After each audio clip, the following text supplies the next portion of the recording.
and I have the privilege of bringing on Benedict Jonas. I've known him probably about 2 years, so about approximately maybe A little two. more than that, like Yeah, a three, little bit more three to than that. I four. Yeah. know we go from the meetup that I used to co-organize with Glenn, and we just kind of clicked, uh, and we just started, I guess, meeting up and having lunch or dinner at what was that place that we had down in Rutherford? Is it? I forget. The biggie. Oh yeah, yeah, your favorite sushi, seafood um, oysters.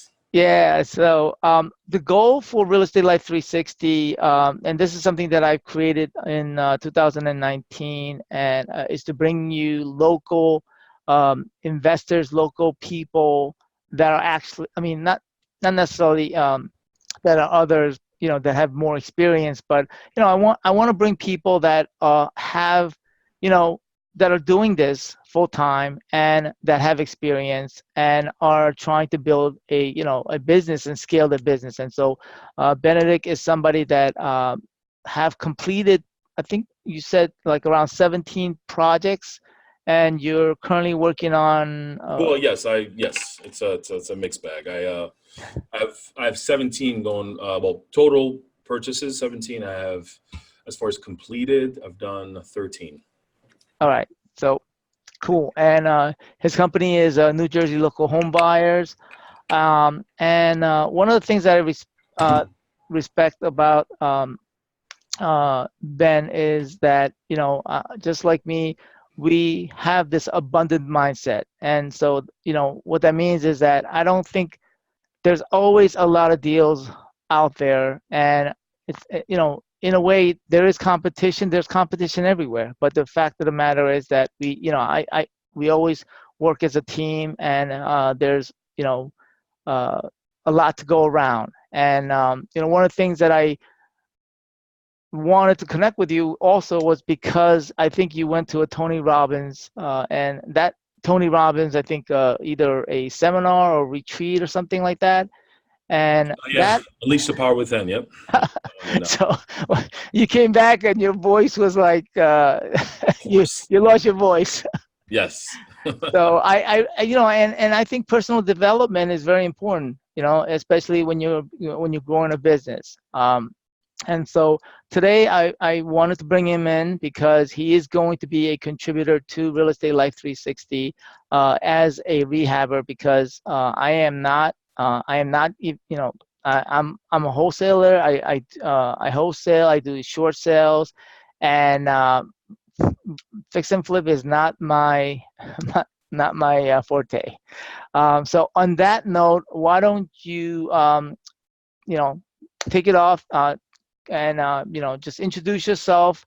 If you want to go personal, go ahead, and then you can go right into it. All right. I mean, I'm just gonna shut off my video and be on mute. All right. So if you have any technical issues, just let me know. On that note, if there's any questions that anybody has, write your comments or questions on the chat session, and we'll get to it at the end. All right. Great. Hey guys, so as Paul stated, I'm Ben Joanis. I am a local real estate investor in New Jersey. Flipped to completion about 12, 13 properties so far, and I'm working on an additional 7. So I have been, in this business now for, I'd say, about almost 5 years. Started in the beginning, it was all knowledge and trying to learn as much as I can. And, I was a little scared about getting started, afraid, as most people would, and couldn't find any deals. And then stumbled on, then eventually just sucked it up, made the sacrifice, and put myself in a position where I had to perform. So I bought I guess I did my first wholesale, then that followed by my first flip, which, I didn't really make much money on, but I learned a ton. And what's helped me a lot with this business so far is my background in finance. I worked in finance for about 10 years or so. And it was, funny enough, financial services rather, funny enough, that's helped me to really push myself towards doing more creative financing type of deals. And it's helped with finding opportunity and doing flips and multiple flips at once without having to put myself in a dire financial situation, if something were to happen. Anyway, so I'm not sure what else. I can jump right into the presentation right now if you want to give me a few minutes. So today, as Paul stated, today is going to be just a brief intro into flipping houses, my experiences, the process, and the different things that as a newer rehabber and flipper that you will encounter and run into, and hopefully you'll learn from my mistakes and listen to me and again I guess avoid some of the pitfalls that I've run myself into. In today's webinar, I wanted to go over introduction to rehabbing. So I titled it "So You Want to Flip Houses" because with the advent of HGTV and all the flipping shows, everyone and their mother wants to flip a house, and because in a 30-minute, half-hour show, they think it's it's a lot of fun. It's all the drama and the fun, the excitement, and you get a big fat check at the end. So you want to flip houses. What is flipping? For most of you who don't really know, flipping is essentially when you purchase a property that's could be in structurally problematic, needs a ton of repair, needs work, and you buy it at a discount rate. You invest the money and sweat equity into the property to repair it, and then resell it for a higher value, and thus making the spread. All the gurus that I've said earlier have made this a very popular method. It's been around forever. And everyone, as I said, and their mother are looking to jump into the business because it looks so easy and you can make huge profits and not breaking the sweat, no risk involved. It's a great way to quit your job and make a ton of money. I completely disagree, as you probably will see. First thing first, this business is not easy. Mindset is everything.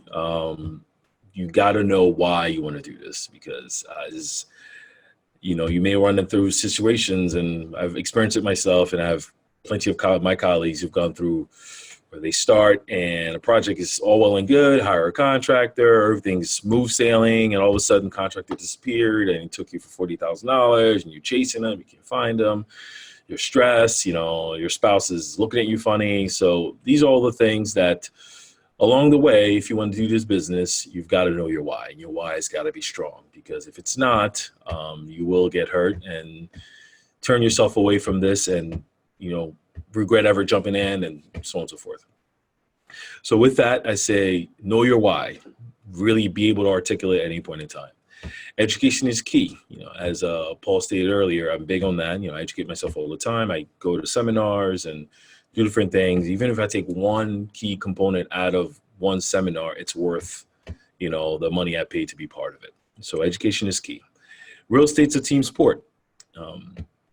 As exciting as it may be to go in and jump in and do everything yourself, you do the demo, do the tiling and the flooring and install your cabinets and DIY this whole thing yourself.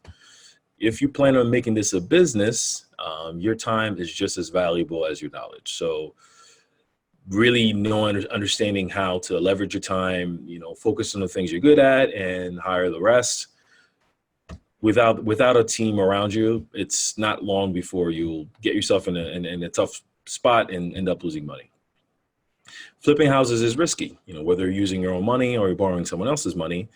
If you bought in the wrong area at the wrong time, made the wrong renovations, one of my realtor friends likes to say, building a Cadillac house in a Chevy block, the house will sell for whatever your neighbor's house sold for, not necessarily the beautiful work you put into it. So understanding the risk involved in flipping a house is very, very important, almost paramount to your profit. But you can do it. If I can do it, trust me, you can too. If it was easy, everyone would do it.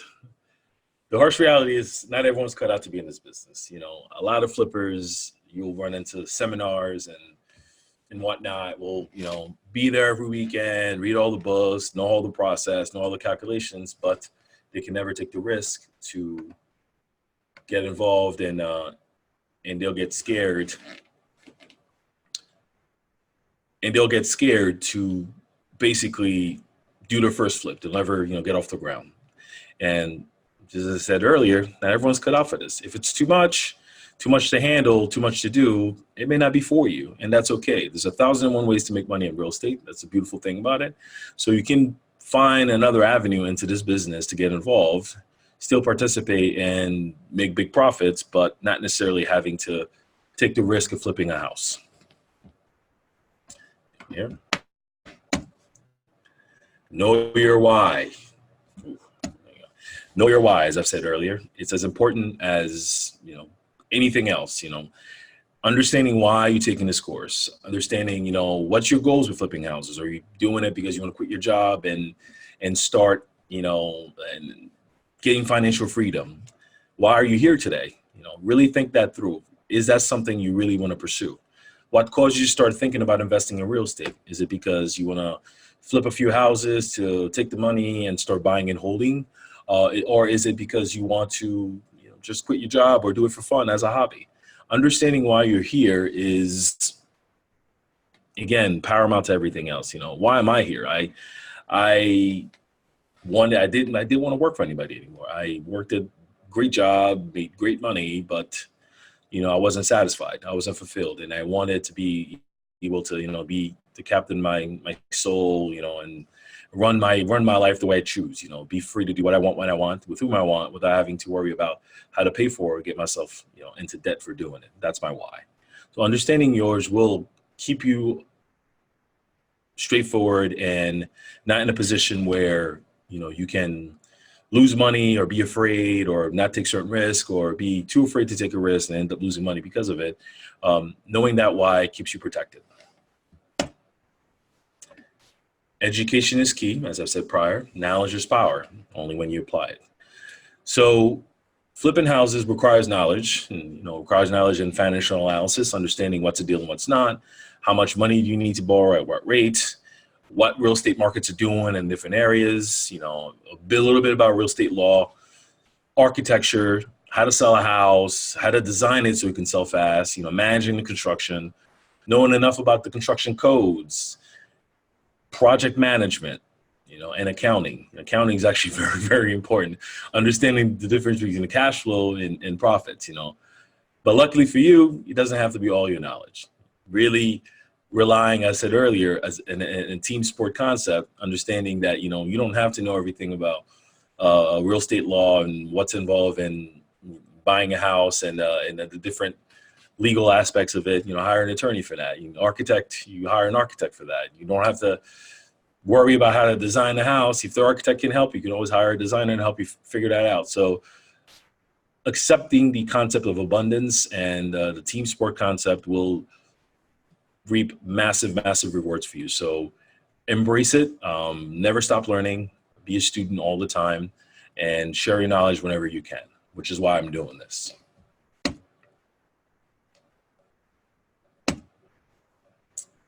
Things not cooperating. There you go.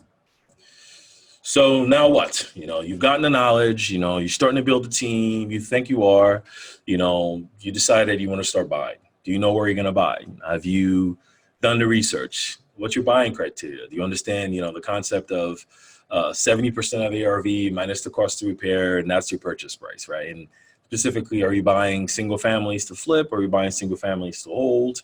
Are you buying, multifamilies in urban areas? Are you buying them in nicer areas? Do you know how to analyze your deals? How to estimate your rehab? How are you financing your deals? Where are you getting the money from? Is it private? Are you using your own personal funds? Are you using your retirement money? What's your exit plan? You may buy the house today, start renting it, or you buy it and you flip it. Let's say the market turns on you. What are you going to do then? Having multiple exits helps you really protect yourself and you plan ahead. What's your backup plan? As I've said, market is turning on you, or you unfortunately didn't purchase right. And now you're stuck with the property, overestimated everything, and now you have a house that practically retail. How can you sell it without losing any money? Do you understand the deal? What's the deal versus the dud? And how do you know that? For me, a deal is something obviously I can purchase and make money on. A dud would be something I fall in love with, right? How the numbers may make sense, but I'm forcing the deal to really make sense because the number is a little tight. I'm buying, above my criteria, but it's a great house in a beautiful neighborhood, and eventually I'll make my money, I think, right? I've actually, experienced that myself in multiple locations. So being aware of that and being mindful of that really keeps you protected. And these are the stuff I'll be going over in the course that I've already planned out for you guys. Building your team. Now, this section we'll go over for a little bit. Building your team, right? So as I've said earlier, real estate is a team sport. Working with wholesalers like Paul and like myself, I've wholesaled some deals. They help you find deals, right? If you don't have the time or the patience or the sales acumen to be able to source your own deals and work directly with sellers, working with a wholesaler can, be a very profitable venture for you. Same with realtors, finding stuff on the MLS. Sometimes they may run into deals working directly with the sellers that the seller wants out very quickly. The seller's willing to sell the house at a discount. It makes sense for you, makes sense for them. Having these realtors as part of your team is paramount, both on the front end when you purchase the property, as well as on the back end when you're ready to sell, all right? Having an attorney is part of your deal, specifically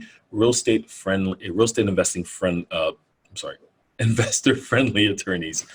These attorneys will protect you, especially in a deal you thought was right. You did your inspection and you come up and, you found a crack in the foundation that you missed the first time around. Being able to find a way to either negotiate a discount so we can take care of the crack, or do you back out of the deal because the seller's not being, understanding, right?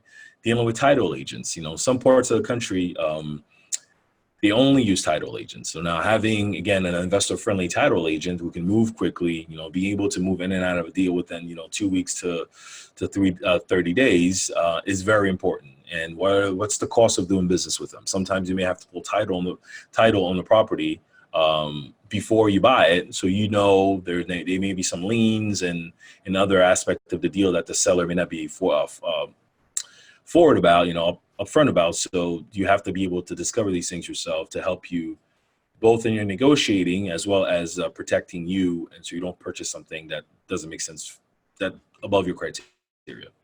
Working with lenders, whether you're using your own money or using private money from friends and family, or you're getting a loan, having those relationships lined up before you make a purchase can save you a ton of money, as well as, enable you to do multiple deals at once. That's the whole concept behind leverage.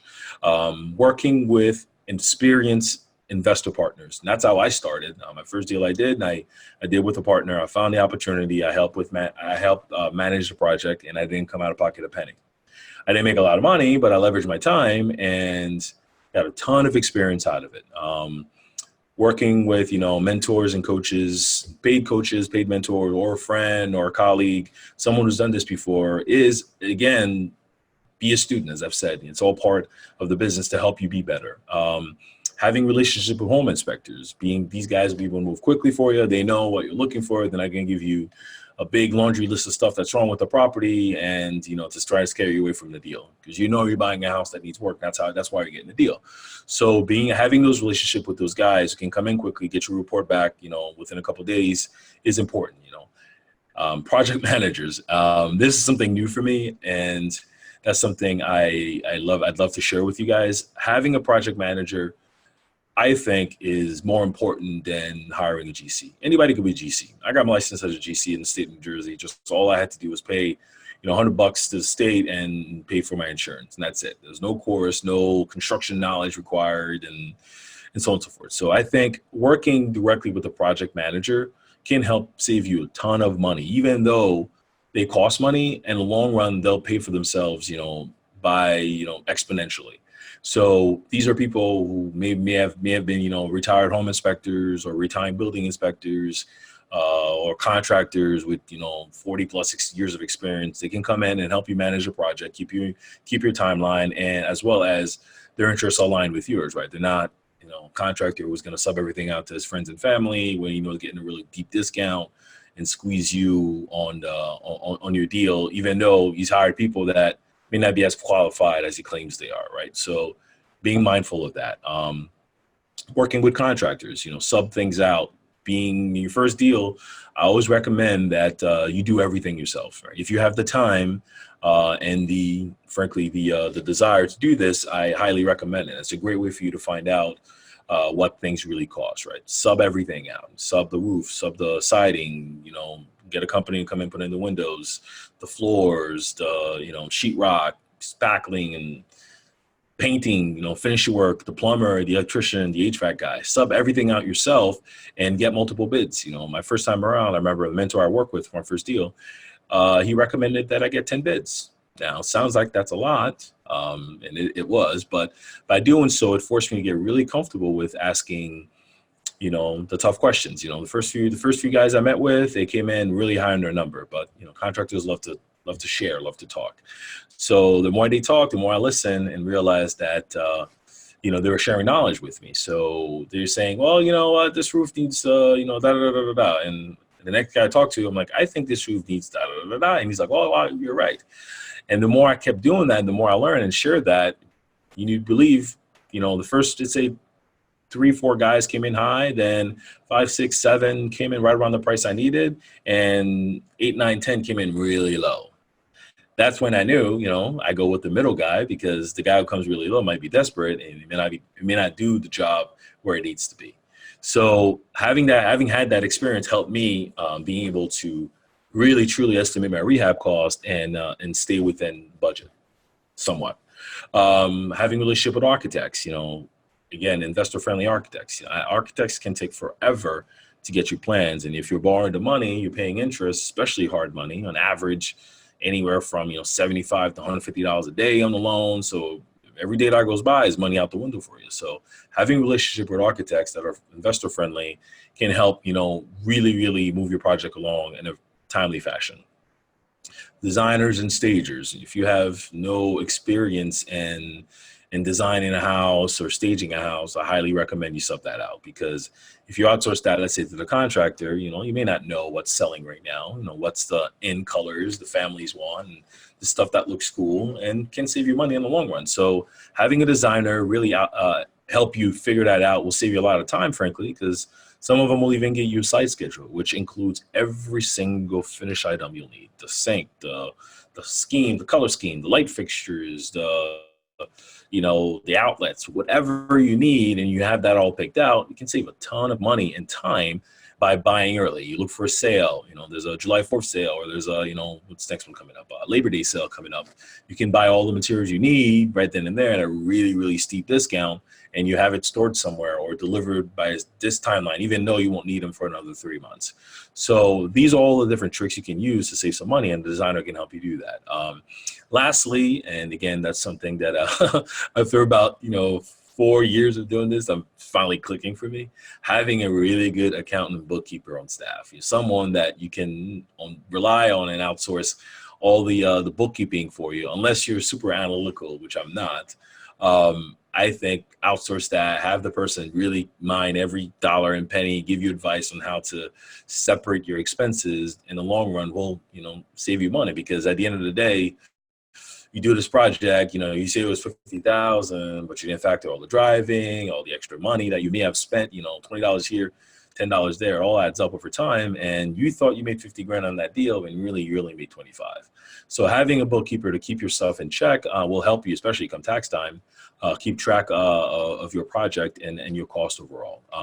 This is just a snippet on the team that you need to have. There's a few more people you can include in there, but I don't want to overwhelm you guys. So that's it for now.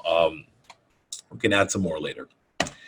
Lastly, the exciting part, managing your project. For me, this was a tough one, because I am not it's a massively organized person. So doing your timelines and schedules, and now over time, after 10 or so deals, I'm realizing, wow, if I had done this, I wouldn't have suffered this much now.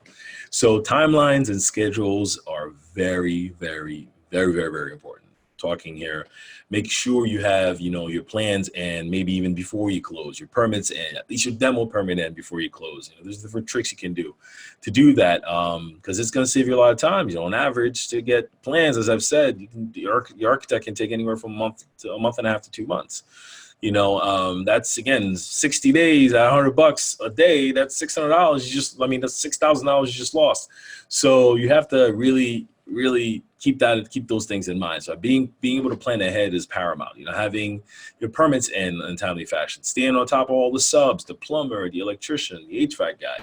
These are all 3 different personalities, 3 different people that you got to start chasing constantly. Stay on top of, so make sure you get your permits in, by day you close today, tomorrow the permits are in. So having that ability is, absolutely paramount. Scheduling your demo days in time, make sure the dumpster is there, make sure the porta potty's there, make sure the the guys are coming in, they have all the if let's say, you're just demoing the walls and you don't want the floors to get all scuffed up, you make sure all the floor protections are down and ready to go by the time these guys come in there, because frankly, most of the time they're just, $100 day guys. They'll come in and just knock stuff down and demolish and leave. So having, that plan ahead and so you can get started is again, very, very important.